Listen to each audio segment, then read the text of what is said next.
హిందూ ధర్మం తత్వశాస్త్రంలో సూర్య భగవానుడి ఆరాధనకు ప్రత్యేక స్థానం ఉందని మాజీ మంత్రి తలసాని శ్రీనివాస్ యాదవ్ అన్నారు. సనత్ నగర్లో జరిగినటువంటి విశ్వ చైతన్య విజ్ఞాన ఉత్సవంలో ఆయన పాల్గొన్నారు. గోమాత పూజ నిర్వహించారు. సూర్యుడు కాంతి, వేడి శక్తిని ప్రసాదించేవాడని, అవి లేకుంటే జీవాల మనుగడ సాగించడం కష్టమేనని అన్నారు. ప్రపంచం మొత్తం కూడా సూర్యుడిని ప్రత్యక్ష దైవంగా ఆరాధిస్తారని వివరించారు. నేటి తరంలో అనేక మందికి హైందవ ధర్మం అలాగే పురాణాల గురించి తెలియదని, ఇది బాధాకరమని అన్నారు. హిందూ పండగలకు ఒక్కొక్క విశిష్టత ఉందని ఆయన గుర్తు చేశారు. అంత వెస్టర్న్ కల్చర్ వచ్చింది, ఇదే పరిస్థితి లేదు.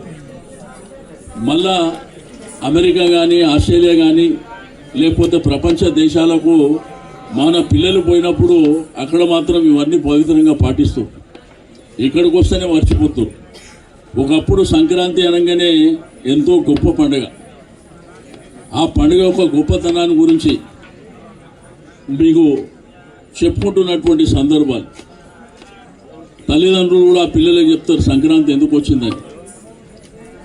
అదేవిధంగా దసరా పండుగ వస్తే చాలామంది మా చిన్నప్పుడు ఏంటంటే కొత్త బట్టలు కుట్టిస్తారు. దసరా పండుగ వచ్చిందంటే కొత్త బట్టలు, మా టైలర్లు కూడా ఎక్కడ చూసినా బిజీ ఉంటుండే.